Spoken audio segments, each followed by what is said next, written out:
On the morning of March 15th, 1945, Corporal Emily Fraser adjusted her radio equipment inside the makeshift communications bunker at Camp O'Donnell, 60 kilometers north of Manila.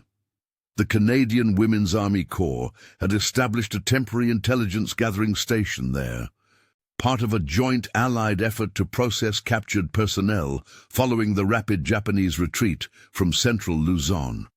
What Fraser documented in her daily reports would later become one of the most puzzling files in Pacific Theater archives. Fraser had arrived in the Philippines 3 weeks earlier as part of a specialized interrogation unit. Unlike the American forces who had been fighting in the Pacific for years, the Canadian women brought a different approach to intelligence gathering. They had been trained in psychological assessment techniques developed in European theaters, methods that prioritized establishing trust over applying pressure. The strategy seemed almost naive, given the reputation of Japanese military resistance, but headquarters had insisted on testing these protocols. The morning of March 15th began with routine processing of 17 captured Japanese soldiers who had surrendered near Clark Airfield the previous evening. According to Fraser's initial report, filed at 0800 hours, the prisoners appeared to be standard infantry personnel, ages ranging from 19 to 28. Most carried standard equipment, Arisaka rifles, minimal rations, and personal effects that suggested they had been cut off from supply lines for several weeks. What struck Fraser immediately was their condition.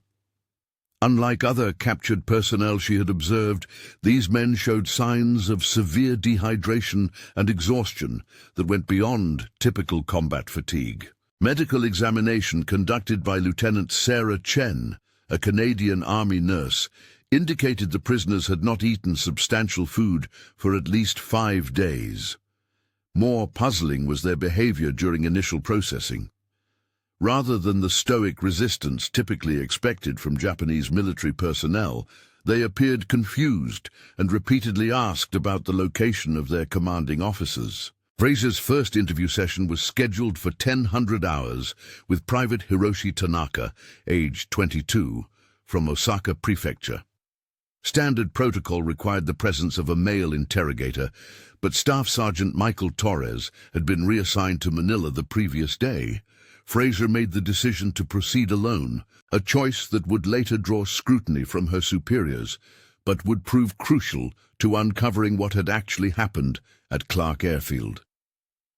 The interview began in Japanese, which Fraser spoke adequately after 18 months of intensive language training in Vancouver.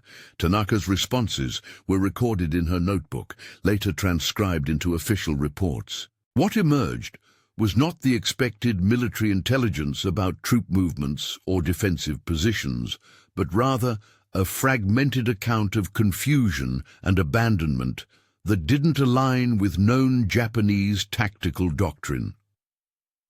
Tanaka described being stationed at a forward observation post approximately 15 kilometers northeast of Clark Airfield.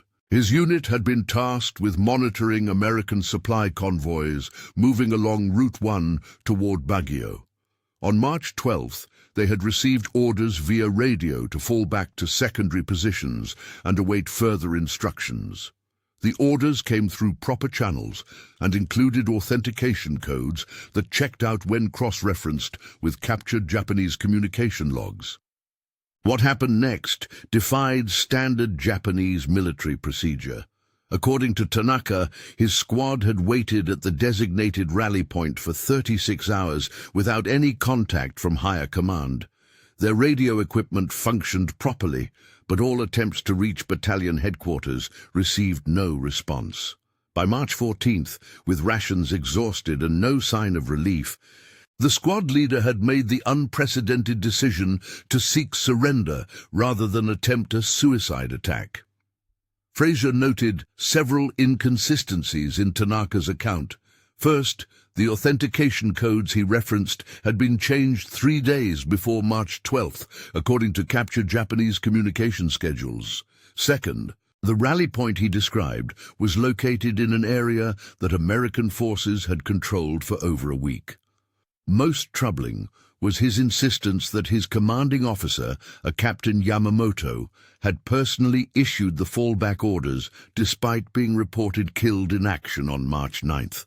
The second interview, conducted at 1400 hours with Corporal Kenji Suzuki, aged 25, from Hiroshima Prefecture, revealed similar discrepancies. Suzuki had served as a radio operator and maintained detailed logs of all communications received between March 10th and 12th. When Fraser examined these logs, written in pencil on rice paper that Suzuki had hidden in his boot, she discovered entries that referenced supply drops and reinforcement schedules that never appeared in captured Japanese operational documents. More disturbing was Suzuki's description of the final radio transmission received on March 13th.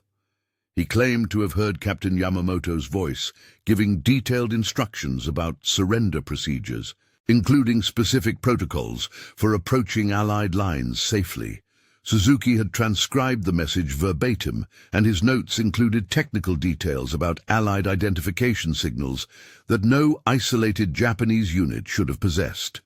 Fraser's report, filed at 1800 hours on March 15th, noted these anomalies but offered no explanations. She recommended extended interrogation sessions and requested verification of the prisoners' identities through captured personnel records. What she did not include in her official documentation were her growing suspicions about the source of the confusing intelligence these men had received. That evening, Fraser met with Lieutenant Chen to discuss the medical examinations conducted on all 17 prisoners. Chen's findings added another layer of complexity to an already puzzling situation. Blood tests indicated the men had consumed minimal food for several days, consistent with their statements about being cut off from supply lines. However, their hydration levels suggested they had maintained access to clean water sources throughout their ordeal, something that would have been nearly impossible in the areas where they claimed to have been operating. More significantly, Chen had discovered that 3 of the prisoners bore subtle injection marks on their arms, barely visible and clearly recent. When questioned, the affected men claimed to have received routine medical inspections before their final assignment, but could provide no details about what medications had been administered or by whom. The injection sites showed no signs of infection, suggesting sterile procedures and professional medical administration. Fraser spent the night reviewing captured Japanese medical protocols and found no references to routine injections for combat personnel. Standard Japanese military medical practice focused on treating injuries and preventing disease, not on prophylactic medication that would leave injection marks. The discovery raised questions about who had been administering medical care to these men and under what circumstances. The following morning, March 16th, Fraser began expanded interview sessions with the goal of mapping the exact sequence of events leading to surrender. She started with Sergeant Takeshi Yamada, age 27, the senior enlisted man among the prisoners and the individual who had ultimately made the decision to seek surrender rather than continue fighting. Yamada's account differed significantly from those provided by Tanaka and Suzuki. He maintained that their unit had received legitimate withdrawal orders on March 12th, but his description of the command structure didn't match captured Japanese organizational charts. He referenced officers and units that appeared nowhere in Allied intelligence files, despite the comprehensive nature of captured enemy documentation following the rapid Japanese collapse in central Luzon. Most puzzling was Yamada's insistence that they had been operating under special orders that superseded normal combat protocols. He described receiving written instructions that authorized surrender under specific circumstances, something that contradicted fundamental principles of Japanese military culture. When Fraser pressed for details about these special orders, Yamada became evasive and claimed the documents had been destroyed before surrender to prevent them from falling into enemy hands. Fraser's investigation took an unexpected turn when she discovered that the area where these men claimed to have been operating had been under continuous Allied aerial surveillance for the past 2 weeks. Photo reconnaissance flights conducted daily at 1200 hours had produced detailed images of all Japanese positions in the sector. When Fraser examined these photographs, obtained through channels at Allied intelligence headquarters, she found no evidence of Japanese defensive positions in the locations described by the prisoners. The aerial photographs showed abandoned Japanese equipment and evidence of hasty withdrawal, but the positions appeared to have been vacant for several days before the dates when the prisoners claimed to be operating there. This discrepancy suggested either that the men were deliberately providing false information about their locations, or that they had been somewhere else entirely during the period in question. Fraser's growing suspicions led her to request access to captured Japanese communication logs for the entire period from March 10th through March 14th. These logs, maintained by Allied signal intelligence units, provided a comprehensive record of intercepted Japanese radio traffic throughout central Luzon. Analysis of these intercepts revealed several troubling patterns. First, there had been no authenticated radio traffic from the sector where the prisoners claimed to have been operating. Second, the authentication codes referenced in their accounts had been changed on March 9th, making it impossible for them to have received legitimate orders using those codes. Most significantly, several of the radio transmissions they described had actually been Allied communications transmitted on captured Japanese radio equipment as part of deception operations. The implications of this discovery were staggering. The prisoners had received orders that appeared to come from their own command structure, but had actually been transmitted by Allied intelligence units conducting psychological operations. Whether they had been deliberately deceived or were somehow complicit in the deception remained unclear, but the evidence suggested a level of coordination that went far beyond normal prisoner interrogation procedures. Fraser documented these findings in a classified report filed on March 18th, but her recommendations for expanded investigation were denied by headquarters. Instead, she received orders to conclude interrogation sessions within 48 hours and prepare the prisoners for transfer to larger detention facilities in Manila. The abrupt termination of her investigation came without explanation and included specific instructions not to share her findings with other intelligence units. On March 20th, the day before the scheduled transfer, Fraser made an unauthorized decision to conduct one final interview with Private Tanaka. This session, conducted without official authorization and not documented in her formal reports, revealed information that would haunt Fraser for the remainder of her military service. Tanaka, perhaps sensing that his time at Camp O'Donnell was ending, provided a dramatically different account of events than he had in previous sessions. He admitted that his unit had not been engaged in combat operations at the time of their surrender. Instead, they had been participating in what he described as a special cooperation project that involved regular meetings with Allied personnel over a period of several weeks. According to this new version of events, Tanaka and his fellow soldiers had been secretly communicating with Canadian intelligence operatives since late February.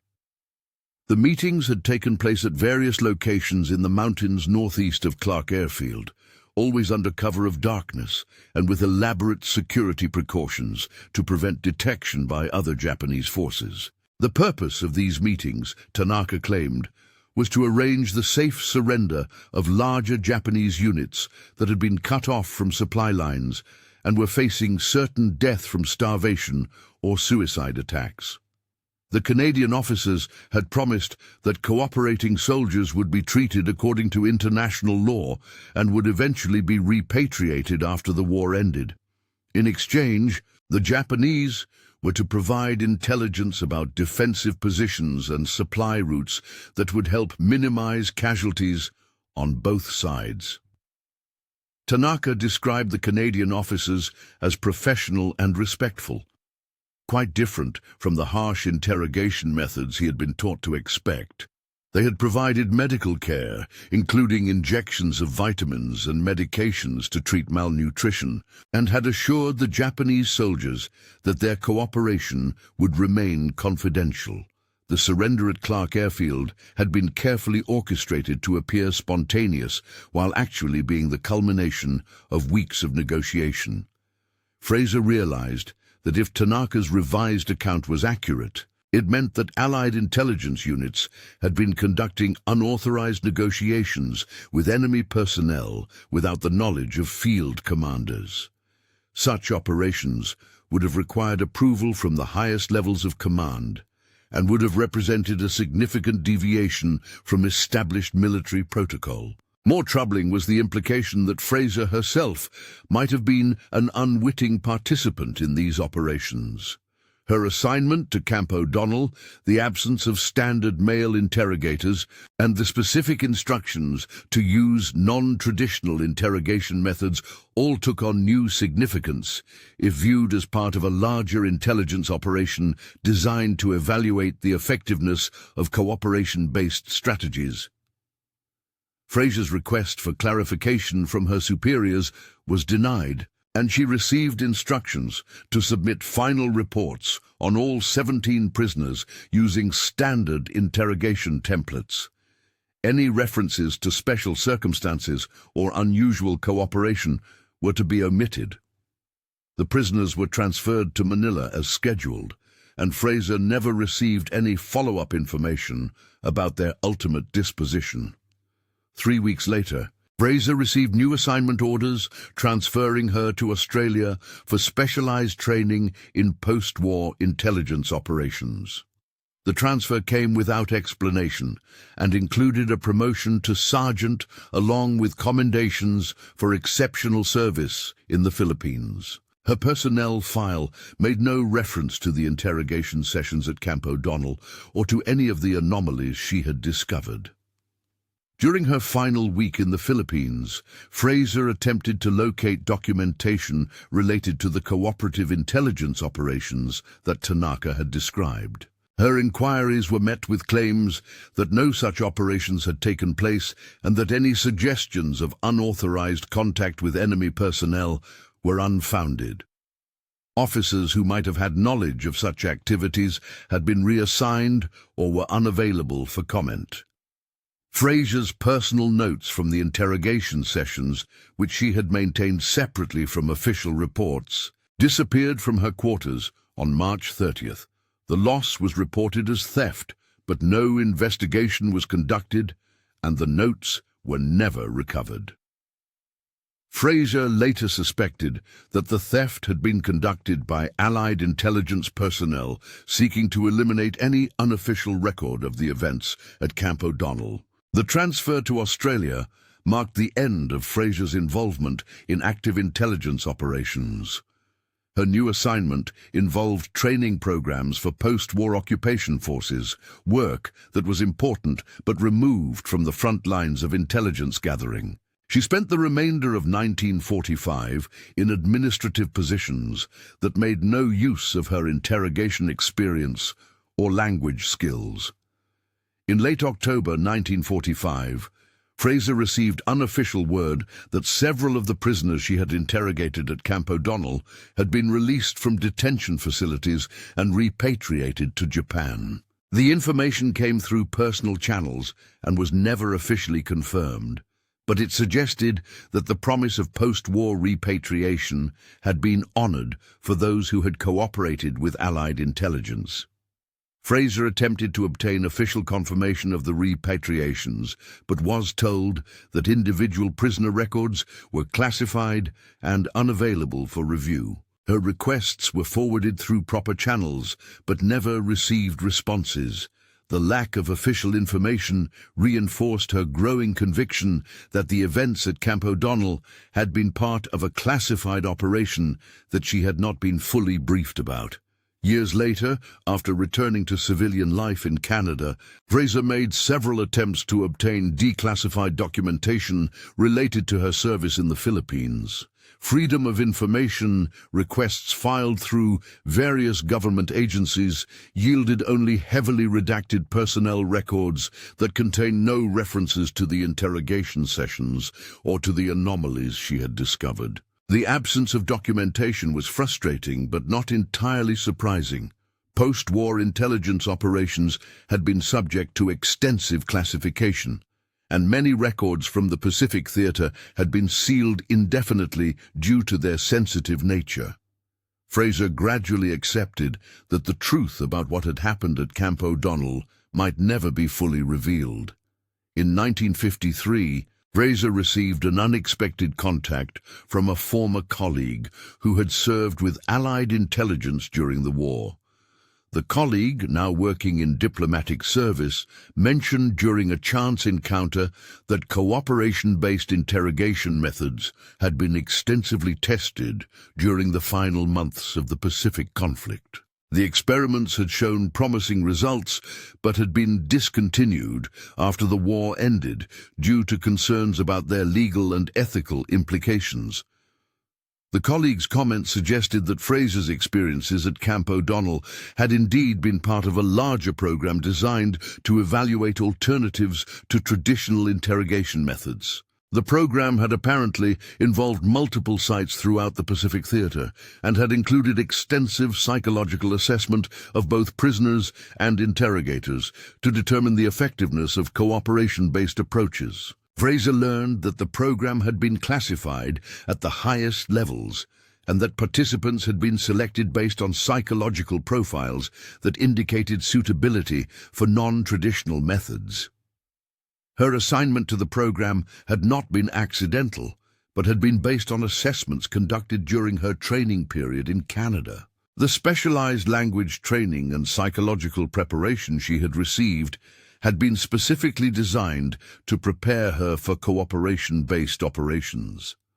The revelation that she had been an experimental subject as well as an interrogator added another layer of complexity to her understanding of the events at Camp O'Donnell.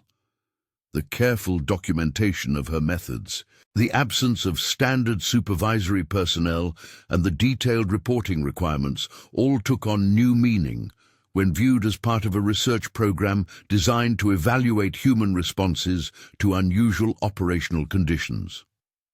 Fraser's requests for access to records related to the experimental program were denied on national security grounds. She was informed that the research had been discontinued and that all associated documentation remained classified indefinitely.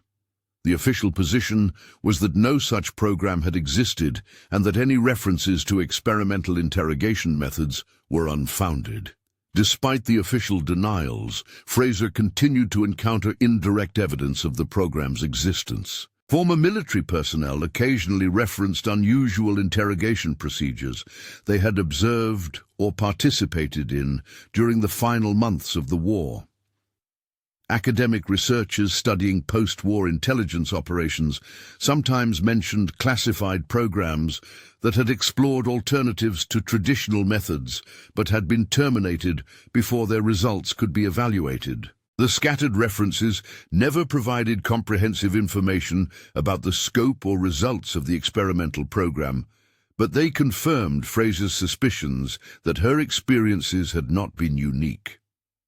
Other interrogators had apparently been involved in similar operations throughout the Pacific Theater, and the cooperation-based methods had been tested on a much larger scale than she had initially realized.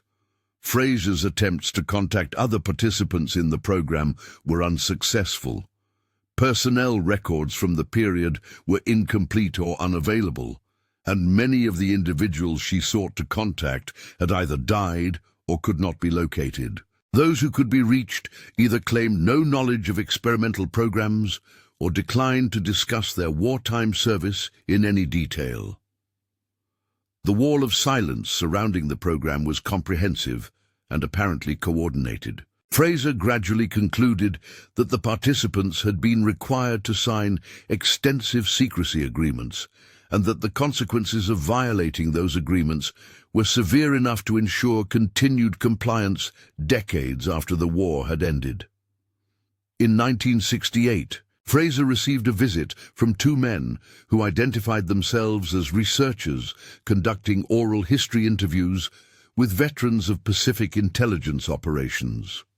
The men were professional and well-informed about her service record, and they expressed particular interest in her experiences with non-traditional interrogation methods. During the interview, which lasted several hours, the researchers asked detailed questions about her psychological state during and after the operations at Camp O'Donnell. They were particularly interested in her emotional responses to the cooperation-based methods, and whether she had experienced any lasting effects from her participation in the program. Fraser provided honest answers about her experiences, but noted that the researchers seemed to have access to information about her service that was not contained in her official personnel record. They referenced specific dates, locations, and individuals that she had not mentioned in her responses, suggesting that they had access to classified documentation that was supposedly unavailable. The researchers concluded the interview by informing Fraser that her participation in the experimental program had provided valuable insights into the psychological effects of cooperation-based interrogation methods. They indicated that the research had contributed to the development of improved methods for post-war intelligence operations, but provided no specific details about how her experiences had been utilized. Fraser never received any follow-up contact from the researchers, and her attempts to obtain information about the oral history project were unsuccessful. The organization they claimed to represent could not be located, and academic institutions that might have sponsored such research claimed no knowledge of any project involving Pacific Theater veterans. The mysterious interview reinforced Fraser's conviction that her experiences at Camp O'Donnell had been part of a much larger program, whose scope and purpose remained classified decades after the war had ended. The researchers' access to detailed information about her service suggested that comprehensive documentation of the program existed despite official claims to the contrary. Fraser continued her attempts to obtain declassified information well into the 1970s, but government agencies consistently maintained that no records related to experimental interrogation programs were available for release. The official position remained that such programs had not existed, and that any claims about cooperation-based methods were based on misunderstanding or false memories. The consistency of the official denials, combined with the scattered evidence of the program's existence, created a frustrating situation in which Fraser knew that important historical events had been systematically concealed from public knowledge. Her personal experiences provided clear evidence that experimental interrogation methods had been tested during the war, but the absence of documentation made it impossible to verify the scope or results of those experiments. In 1979, Fraser was contacted by a journalist who was researching classified military programs from World War II. The journalist had obtained fragmentary documentation suggesting that cooperation-based interrogation methods had been tested in the Pacific Theater, but needed confirmation from participants in order to publish his findings. Fraser agreed to provide background information for the journalist's research, but declined to be interviewed on the record. She was concerned about potential legal consequences of discussing classified operations, and was unsure about the journalist's credentials or motivations. The journalist accepted her conditions and used her information only to verify details he had obtained from other sources. The journalist's subsequent article, published in a military history magazine, provided the first public acknowledgement that experimental interrogation programs had been conducted during the final months of the Pacific conflict. The article mentioned cooperation-based methods and psychological assessment techniques, but provided few specific details about locations, participants, or results. Fraser was relieved to see public acknowledgement of the program's existence, even in limited form, but the article raised as many questions as it answered. The journalist had apparently obtained access to classified documentation that government agencies claimed did not exist, suggesting that records had been selectively declassified or leaked by individuals with access to classified archives. The article generated some interest among military historians and former intelligence personnel, but no additional information about the experimental programs was made public. Government officials who were contacted for comment maintained their position that no such programs had existed and that any claims to the contrary were based on incomplete or inaccurate information. Fraser realized that the truth about the experimental interrogation programs might never be fully revealed. The classified nature of the operations, combined with the passage of time and the death of many participants, had created conditions in which definitive documentation was unlikely to become available. Her personal knowledge of the events at Camp O'Donnell represented one of the few remaining sources of information about programs that had apparently been deliberately concealed from historical records. Despite the frustrations of her long search for answers, Fraser took some satisfaction in knowing that her experiences had been validated, at least partially, by the journalist's research. The acknowledgement that experimental programs had existed confirmed that her memories were accurate, and that the events at Camp O'Donnell had indeed been part of a larger, classified operation. Fraser's health began to decline in the early 1980s, and she gradually abandoned her attempts to obtain additional information about the experimental programs. She had spent nearly 4 decades seeking answers about her wartime experiences and had accumulated enough evidence to satisfy her own curiosity, even if comprehensive documentation remained unavailable. In 1985, Fraser donated her personal papers to a military history archive at a Canadian university. The papers included her correspondence with government agencies, notes from her attempts to contact other participants, and copies of the few documents she had been able to obtain over the years. She hoped that future researchers might be able to use her materials to piece together a more complete picture of the experimental programs. Fraser died in 1989, still lacking definitive answers about the scope and purpose of the cooperation-based interrogation experiments she had participated in during the war. Her personal papers remained in the university archive, available to researchers, but attracting little attention from historians focused on more documented aspects of Pacific theater operations. In 1995, 50 years after the events at Camp O'Donnell, a graduate student researching women's roles in military intelligence discovered Fraser's papers in the university archive. The student was investigating the development of psychological assessment techniques during World War II and was intrigued by Fraser's detailed documentation of her attempts to obtain information about experimental programs. The student's research revealed that several other archives contained similar materials from former intelligence personnel who had participated in unusual operations during the final months of the war. The scattered documentation suggested that experimental interrogation programs had been more widespread than previously acknowledged, and that many participants had spent decades seeking information about their experiences. The student's dissertation, completed in 1997, provided the most comprehensive academic treatment of cooperation-based interrogation experiments to date. The work drew on Fraser's papers and similar materials from other archives to reconstruct the probable scope and methods of the experimental programs, despite the continued absence of official documentation. The dissertation attracted attention from military historians and intelligence researchers, leading to additional investigations into classified wartime programs. Several other researchers began examining archival materials for evidence of experimental operations that had been concealed from official histories of the war.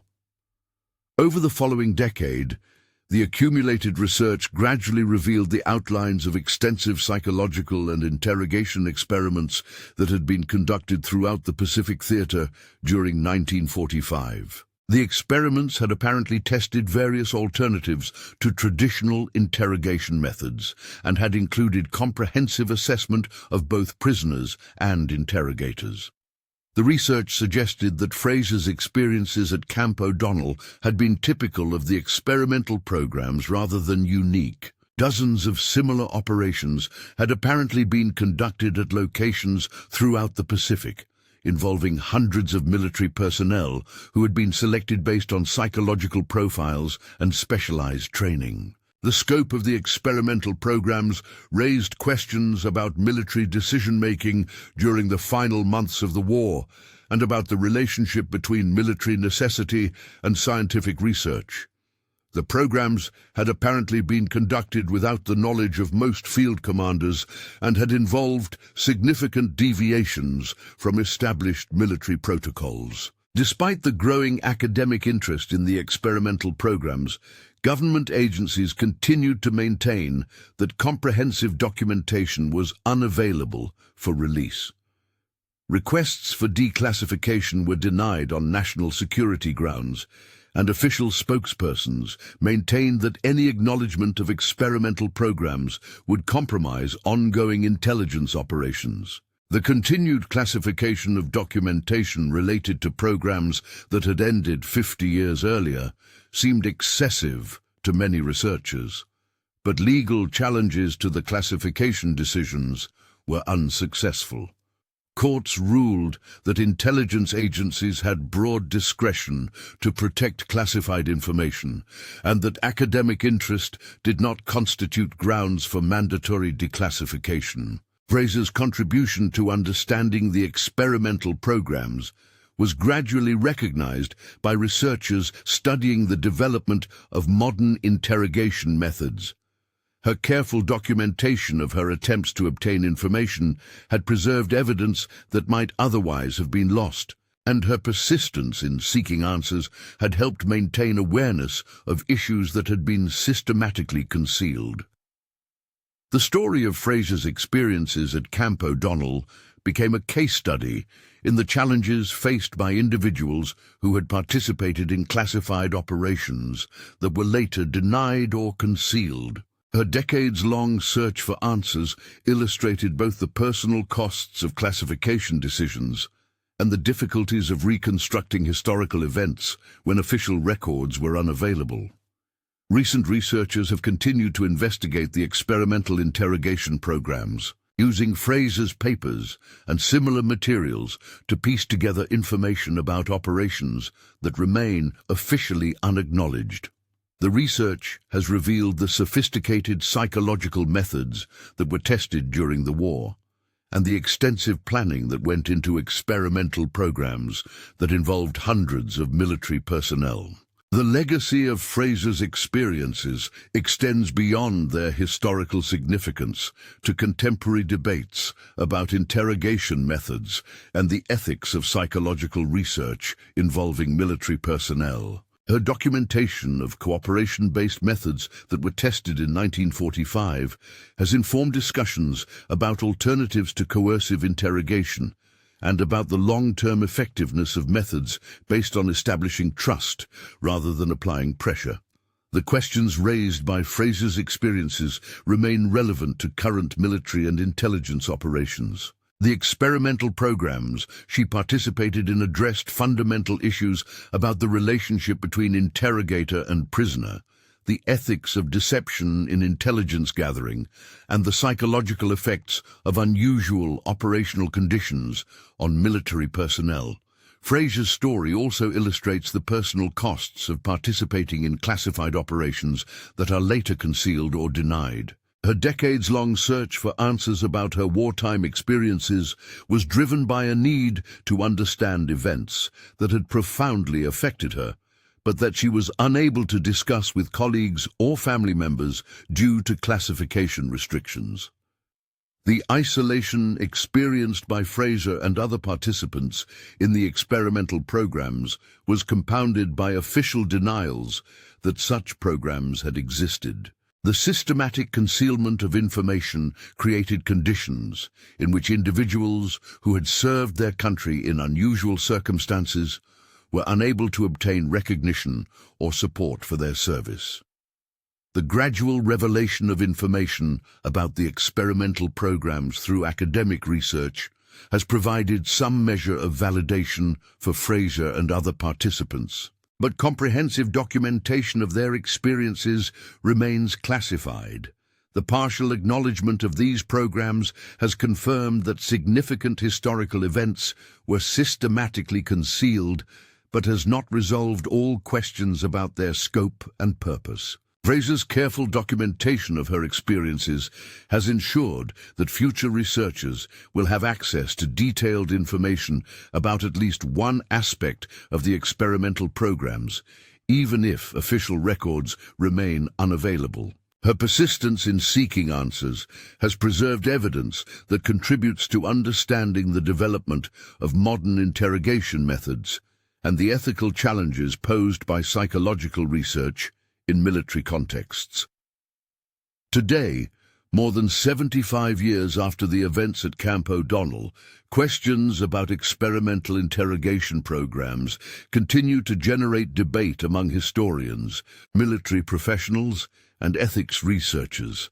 Fraser's experiences provide a window into operations that remain officially unacknowledged, but that apparently had significant influence on the development of post-war intelligence methods. The cooperation-based interrogation techniques that Fraser observed and participated in have been recognized by researchers as precursors to methods that were later incorporated into standard intelligence training programs. The psychological assessment protocols used to select participants in the experimental programs influenced post-war approaches to personnel selection for sensitive operations. The ethical questions raised by the experimental programs continue to be relevant to contemporary military and intelligence operations. The use of deception, the psychological effects of unusual operational conditions, and the long-term consequences for personnel who participate in classified operations remain important considerations in the development of modern interrogation and intelligence methods. Fraser's story serves as a reminder that significant historical events may be systematically concealed from public knowledge, and that the experiences of individual service members may be denied or minimized for reasons of national security. Her documentation of the experimental programs provides evidence that helps reconstruct events that have been officially forgotten, but that continue to influence contemporary practices. The questions raised by Fraser's experiences will likely continue to generate research and debate as historians work to understand the full scope of experimental programs conducted during World War II. Her careful preservation of documentation and her persistence in seeking answers have ensured that at least some evidence of these programs will be available to future researchers, regardless of official classification decisions. The legacy of the experimental interrogation programs extends beyond their immediate historical context to contemporary discussions about the ethics of psychological research, the rights of military personnel, and the balance between national security and historical transparency. Fraser's experiences provide a case study that illuminates these broader issues and contributes to ongoing debates about the appropriate limits of classified operations. The cooperation-based methods that Fraser observed at Camp O'Donnell represented a significant departure from traditional interrogation techniques and demonstrated the potential effectiveness of approaches based on establishing trust rather than applying coercion. The psychological insights gained from these experiments apparently influenced the development of modern interrogation methods that emphasize rapport building and psychological assessment. The systematic concealment of information about the experimental programs raises questions about the criteria used to classify historical information and the long-term consequences of denying acknowledgement to service members who participated in unusual operations. Fraser's decades-long search for answers illustrates the personal costs of classification decisions that extend far beyond their immediate operational purposes. The gradual revelation of information about the experimental programs through academic research demonstrates the importance of preserving personal documentation and maintaining scholarly interest in concealed historical events. Fraser's papers and similar materials from other participants have provided the foundation for understanding programs that remain officially unacknowledged, but that had significant historical importance. The story of Fraser's experiences at Camp O'Donnell continues to generate new insights into the development of modern interrogation methods, the ethics of psychological research in military contexts, and the challenges faced by individuals who participate in classified operations that are later denied or concealed. Her documentation of these events ensures that future researchers will have access to detailed information about experimental programs that helped shape contemporary intelligence practices. The questions raised by Fraser's experiences remain relevant to current debates about interrogation methods, the treatment of prisoners, and the ethical responsibilities of military and intelligence personnel. Her observations about cooperation-based techniques provide historical context for contemporary discussions about alternatives to coercive methods and about the long-term effectiveness of approaches based on establishing trust and rapport. The experimental programs that Fraser participated in represented an important chapter in the development of modern intelligence methods, despite their official concealment. Her careful documentation of these experiences has preserved evidence that contributes to understanding how contemporary interrogation techniques evolved from experimental programs conducted during World War II. The legacy of Fraser's search for answers extends beyond its historical significance to contemporary discussions about government transparency, the rights of veterans, and the appropriate balance between national security and public knowledge. Her experience illustrates both the personal costs of classification decisions and the importance of maintaining scholarly interest in concealed historical events. Until today, military records describe March 15th through 20th, 1945, as routine prisoner processing operations at Camp O'Donnell. The archived files make no reference to experimental methods, cooperation-based techniques, or unusual circumstances involving captured Japanese personnel. For most historians, these 5 days represent a minor administrative footnote in the larger story of Allied victory in the Philippines. Fraser's documentation suggests otherwise, but the official silence remains unbroken.